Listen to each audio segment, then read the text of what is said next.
नमस्कार दोस्तों, motivation channel पे आपका स्वागत है। दोस्तों, आज की इस वीडियो में मैं आपको डिप्रेशन के बारे में बताऊंगा।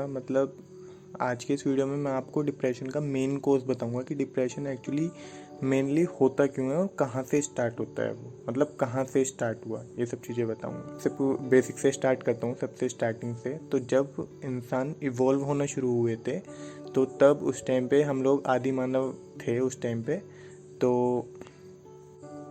उस टाइम पे हमारे पास इतना दिमाग नहीं होता था, हम हंटिंग वगैरह करते थे या फिर ऐसे ही इधर उधर से जीते थे आराम से। लेकिन जैसे जैसे ह्यूमन इवॉल्व होने लगे तो उनका दिमाग भी बढ़ने लगा धीरे धीरे। फॉर एग्जांपल, मैं इसको एक एग्जांपल के थ्रू तुमको समझाता हूँ।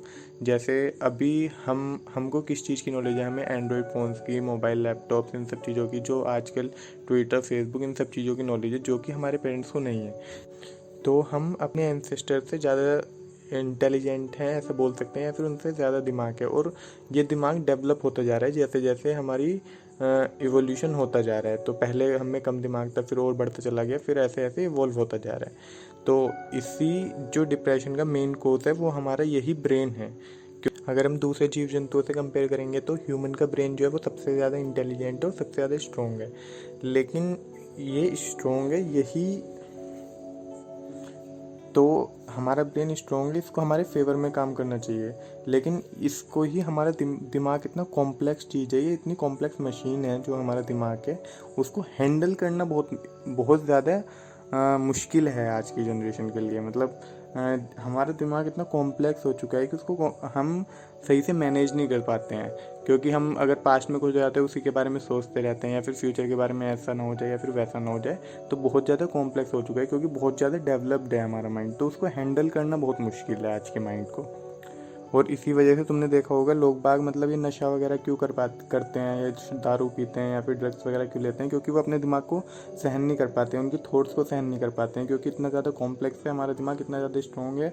तो इस वजह से जब वो ड्रग्स ले लेते हैं या फिर नशा वगैरह करते हैं तो उससे उनको थोड़ा राहत मिलती है, क्योंकि वो इतना ज़्यादा दिमाग का यूज़ नहीं करते उस टाइम। तो वो उस टाइम उनको शांति मिलती है। इनफैक्ट तुम इस बात को देखो कि मतलब ज़्यादा लोग जो इंटेलिजेंट होते हैं वही ज़्यादा डिप्रेस्ड रहते हैं, और वही उल्टा सीधा कदम उठाते हैं फिर, जो ज़्यादा मतलब सोचते हैं या फिर जिनका दिमाग ज़्यादा काम करता है।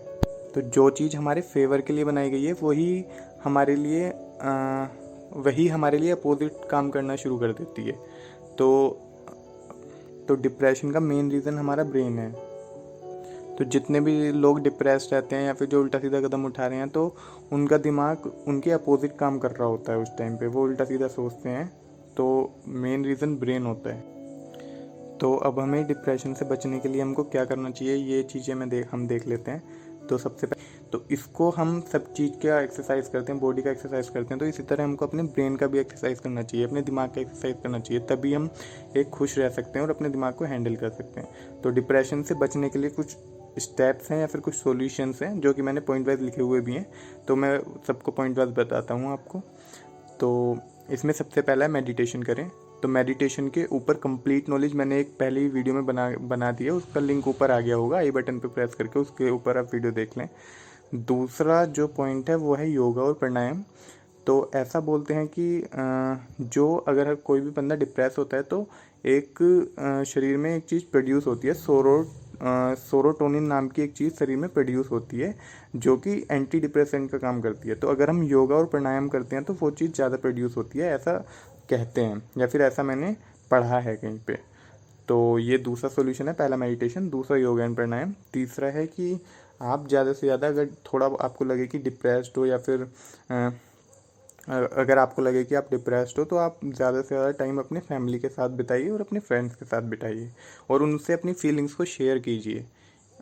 इससे नेक्स्ट पॉइंट है, आप कॉमेडी मूवीज़ देखिए, मोटिवेशनल वीडियोस देखिए, और यूट्यूब पे वाइन्स देखिए, और अपने फेवरेट पर्सन जो हैं उनकी बायोग्राफी देखिए, और जितना हो सके उतना हॉरर मूवीज़ ये सब चीज़ें देखना अवॉइड करो, और रोमांटिक फिल्म्स देखना अवॉइड करो। और इसके बाद तुम अपने फ्रेंड्स लोगों के साथ बाहर घूम सकते हो, क्योंकि नेचर बहुत अच्छा हील करता है। अगर आप कहीं बाहर घूमने जाते हो, ट्रैकिंग पे जाते हो और नेचर को ऑब्जर्व करते हो, माउंटेन्स को देखते हो, या फिर वाटर कैसे फ्लो हो रहा है इस चीज़ को देखते हो, या फिर बर्ड्स वगैरह की आवाज़ें सुनते हो, तो उनसे आपको बहुत अच्छा फील होता है। और हमेशा एक बात याद रखना कि that you are the most beautiful person in the world. इस बात को हमेशा याद रखना। और एक बात और हमेशा याद रखना है, लास्ट पॉइंट है इसका, कि कभी भी लाइफ इजी नहीं होगी, ये बात तो श्योर है। तो तुमको स्ट्रॉन्ग बनना पड़ेगा और इसको फेस करना पड़ेगा लाइफ को। सो बी अ वॉरियर। सो इस वीडियो में इतना ही। धन्यवाद।